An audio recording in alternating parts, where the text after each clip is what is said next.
Hi, it's Nathan from Serious Geeks, and this video is going to be an analysis of the new Necron rules that have been leaked for the Silent King. As with all leaks, we have to take everything with a pinch of salt, or a mountain of salt, as 40k may be, because things change. When they're leaked, they may be true, but they change when they go to print, so we'll see. In addition to the Silent King, I've also got some leaks for other things, such as the Skorpech Destroyers. Now, if you take a look at this document here, and there I'll provide a bit more of a clearer close-up for you. The Skorpech Destroyers appear to be exactly what we thought they would be. Destroyer stat lines with slightly more orientation towards close combat with a pip extra of strength, an extra attack. They seem to be quite dangerous in close combat with that stat line. Crucially, if you look at their special rules and combine that with their movement stat, they're going to be an incredibly fast and dangerous force on the table. They move 8 inches, and they can advance and charge, which, as we all know, is incredibly useful for getting into close combat in the first place. With this kind of speed and the obscure in terrain tag for a lot of line of sight blocking in 9th edition main rules, I actually have a lot of confidence that this unit is going to be incredibly useful on the tabletop, which is great news for me because I'm going to get the units anyway. They look spectacular. Moving on to the weapons, we've obviously not seen the points value of each of them, or if there's any additional rules or tweaks that are going to happen, but at the moment there's not much choice in the two. It's obvious which one the big winner is. The Hyperphase Reap Blade, which has good stats standard, but has a crucial weakness in that it is a -1 to hit, which, when you compare it to the Hyperphase Reap Sword, with its base strength of 5, which is already wounding on the same value as the Reap Blade against Space Marines, still damage 2, and has decent AP in addition to the fact that you get an extra attack with it, it's a no-brainer as to which will be the main option most people go with. Which is a little bit sad because the large model does look good, the large Reap Blade. However, we don't know the final points value, so obviously take that with a pinch of salt. Regarding the rest of the special rules, it's the usual Necron Destroyer rules. You've got Hardwired Hatred for reroll 1s to hit, which is kind of a given, we all expected that, and reanimation protocols. However, that's not all. If you look closely, you can see there's rules for a Canoptek plasma sight, which appear to operate in the same sort of manner as, say, Space Marine Cherubs for their Devastators, and that they give the unit a nice little ability that is in addition to the standard rules. In this case, it seems to heighten the ability to reanimate after taking a little bit of damage and going down for reanimation protocols. I think this is a nice little addition to the unit. I think it'll make it a lot more survivable on the table. Nice bit of character, and it shows the influence from the Cryptex, which is quite nice as well. So I'm all for this little addition. Not sure how many points it's going to be, we don't know, but I think making your Skorpech Destroyers more survivable when they're on the front lines like that is pretty much a no-brainer for a lot of people, especially if you can increase the size of the unit, which I'm really hoping you can. Just below this unit is the Skorpech Lord. As you can see from the stat line, it is a monster. It's not going to be easy to be targeted because it's going to have less than 9 wounds. On the other hand, it is incredibly fast. It's going to keep up. In fact, it can outrun your Skorpech Destroyers. And when it gets to close combat, I think it's going to annihilate things. 6 attacks with its Flensing Claw, which will carve through units because it gets to reroll its wounds. It's going to be a nice little way of dealing with hordes and numbers that might try and overwhelm your Skorpech Destroyers. But also, it's got its large blade, which will cut through vehicles and heavy units quite handily as well. Coupled with that, the fact that it has a nice little ranged attack that is an assault weapon, which means it can shoot after advancing, and you have an incredibly useful Lord to boost your Skorpech Destroyers. And if, like me, you're going to have about 10 of them, you should do very well on the table being led by this. I really like the stats for it, I really like the rules. I think it is also going to be a no-brainer in my army list, because I'm going to have a healthy amount of Skorpech Destroyers. The addition of a phase shifter is very welcome. 4+ invulnerable save, never to be sniffed at, and it means that against other characters and other models that are quite heavy hitting, they're going to have a tough time taking off his 8 wounds and toughness 6. Moving on, we can see the stat line for Necron Warriors has remained unchanged. However, you can see the Gorse Reaper is in attendance, and that weapon looks to be very useful on the tabletop.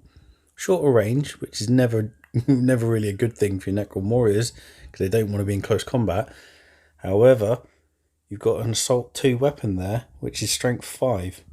That's a good way of putting a large number of Strength 5 attacks down the table, possibly for cheaper than Immortals, which could be a very viable tactical option. So I'm looking forward to seeing how that interplays with the rest of the Necron Warriors that I'm bound to have on the table. Perhaps crucially, a Gorse Reaper will wound Toughness 8 models on a 5+, compared to the Gorse Flayer only wounded on a 6+.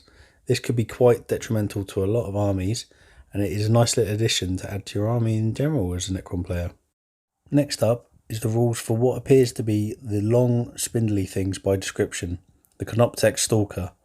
Those models that were kind of War of the Worlds-esque, very alien and dangerous looking, they seem to be exactly how you'd imagine them to be, some sort of support node that transfers the abilities of one model across a further distance. So essentially you can have several of these on the table and then get the benefit of a lot of your aura abilities from characters, etc., spread around the table.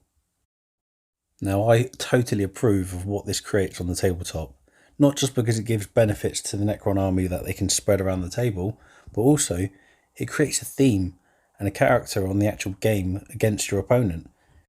Do they concentrate on taking out the nodes first for the Necron army to kind of weaken it as a whole, to stop you from getting the benefit of all of the characters or whatever you have on the table that are boosting the whole army all at once? Or do they try and take out units that are dangerous to their own army first and foremost and leave the nodes for a later time? This is just great. It's very cinematic, and I think it'll be very fun on the tabletop. When you combine that with the Silent King's rumoured rules, which I will reveal in a bit, you'll see exactly why these nodes are going to be very, very popular in a Necron army. Anyway, before we get to the big man himself, let's check out the Immortal Overseer. Seems to be a minor character upgrade to try and protect your units from running away. On a 4+, you don't lose a model, which we don't know how much of an impact that's going to have on the Necron army, but we are told by the design studio that 9th edition will see morale having a slightly greater impact than what it does now, so it's not so all or nothing in a rule set. Stopping our models from running away is very powerful because we don't get reanimation protocols on our Necron Warriors, or Immortals in this case, if they do run away, so it's quite nice to have this capacity. He's not very killy, but the model I'm sure is going to be divine, so I'm sure we'll see it on a lot of army lists, especially if you have quite a lot of Necron Warriors on the table. When you couple reanimation protocols with the Immortal Overseer, we're going to have a very difficult army to shift on the tabletop. Remember, you can always use a command point or two to try and save a unit that has suffered a massive amount of morale by automatically passing it. And also we have the command nodes in the sense that we have the Canoptek Stalkers, which will be able to spread the ability of the Overseer across the table. His armament does seem very basic. He's got the standard Necron Immortal Gorse Blaster, but that's an extra weapon just to add to the firepower of the army, while he's also benefiting it. So I wouldn't worry too much about that. He's going to be relatively cheap in points. I can't imagine he's going to be much more than 60, 70 points, especially if you want to take those Stalkers. So what would be the point of the Stalkers if you don't have cheap characters to benefit from it? Otherwise you're just multiplying the points you're spending on your characters anyway. So yeah, I think he's going to be quite cheap, very affordable, and probably a delightful model. Anyway, you've been here long enough, so let's get on to the Silent King himself. Here's his rules. Now, I did have to copy this into a Word document because it wasn't really released as a digital download. So here it is anyway, for our viewing pleasure.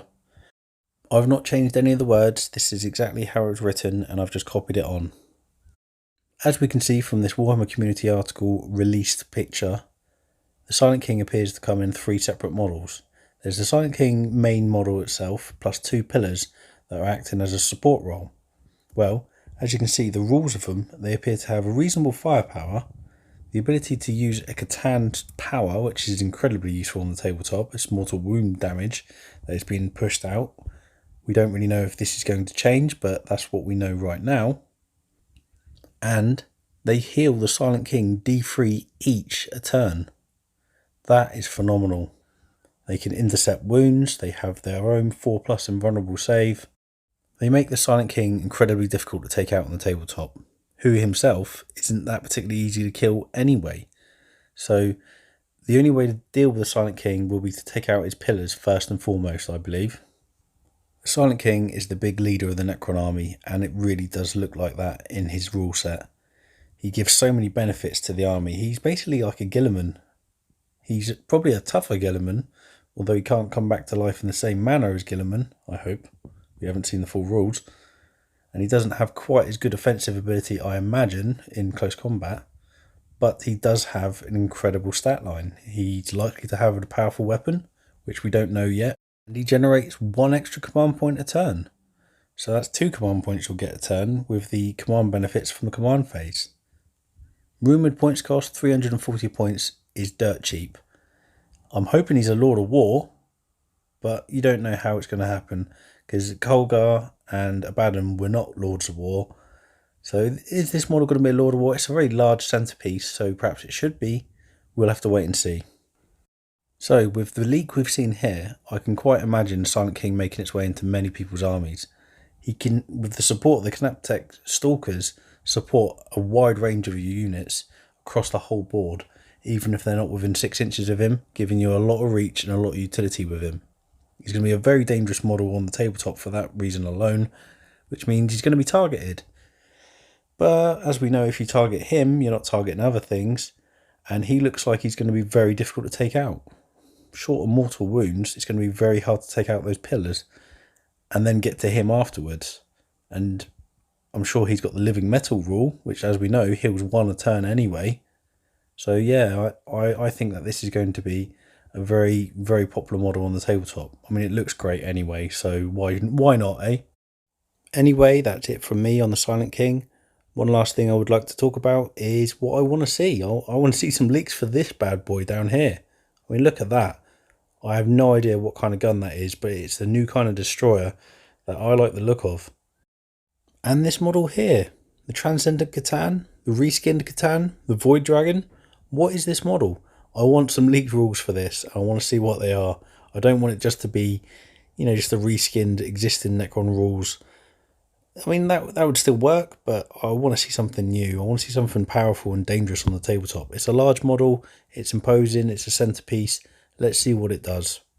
So, those are my wishes here. Hope we get some leaks for these models. Won't be the end of the world if we don't, but that's just me.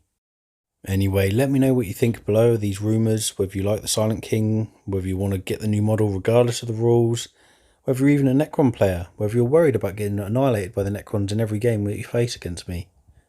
Let me know in the comments below. Please like and subscribe, and I'll catch you all soon. Peace out.